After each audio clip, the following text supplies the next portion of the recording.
دوستان عزیز، امروز 9 январи سال 2025 من در شهر تهران در یکی از شرکت‌های بزرگ که اینجا یکی از دوستان ما هستند، آقای امیر حاضر خودشون رو معرفی میکنند و هدف از این واخوری ما گم میزنند. مرحبا. سلام، مرحمت.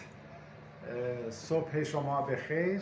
خیلی خوشحالم که امروز فرصتی دست داد، شانسی که در خدمت استاد گرانقدر جناب آقای دکتر طاهری، فعال صنعت پزشکی و خدمات گردشگری سلامت باشم.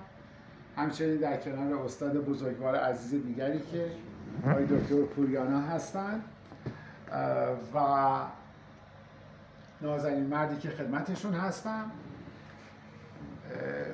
من بیش از 30 سال هست که در صنعت گردشگری و صنعت هتلداری فعالیت دارم و به طور تخصصی در یکی از زیرشاخه ها در بحث گردشگری سلامت، تندرستی و زیبایی هم در کشور ایران، در خاورمیانه و هم در کشورهای آسیای جنوب شرقی، کشور مالزی، سنگاپور، تایلند، ویتنام و اندونزی حضور و همکاری دارم باشون و البته چین.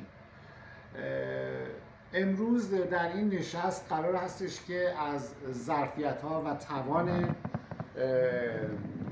فعالین صنعت گردشگری و متخصصین امر پزشکی در حوزه پزشکی طبیعی و علم طبیعت درمانی بتونیم ظرفیت‌های مشترکی رو بین دو کشور، ایران و کشور دوست و همسایه و با قدمت تاجیکستان بتونیم همکاری‌هایی رو با همدیگه تعریف بکنیم و از ظرفیت‌های دو کشوری که در یک تاریخ، در یک فرهنگ و در باورهای دینی حتی با هم مشترک‌های بسیار بسیار طولانی دارن، بتونیم کاری رو برای مردم شریف دو کشور ایران و تاجیکستان و در ادامه سایر کشورها بتونیم تعریف بکنیم. بر ترتیب من حضور استاد گرانقدر جناب آقای دکتر طاهری رو که پیش از این هم در ایران حضور داشتن، فعالیت کردن، از خدماتشون بهره گرفتیم و دوست بزرگوار دیگری که استاد گرامی هستن و در علم طبیعت فعالیت میکنن بتونیم که کار مفیدی رو برای کشورهامون و سایر کشورهای منطقه بتونیم به وجود بیاریم.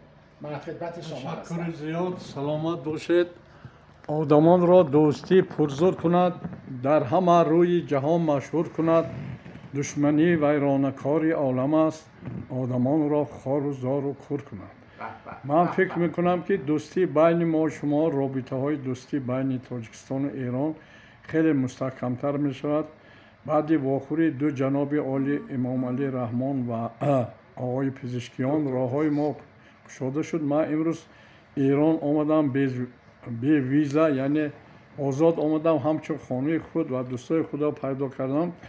ما تمام مردم ایران رو دعوت میکنیم به تاجیکستان بیان استراحت کنن، از تاجیکستان دیدنی کنن و این چنین من در تاجیکستان آسایشگاهی دارم به نام آسایشگاه دکتر طاهری که در آنجا برنامه چطور انسان باید 100 سال اون بیند بیمار نشود آموزانده می شود و این چنین در آنجا طبابت میگیرند.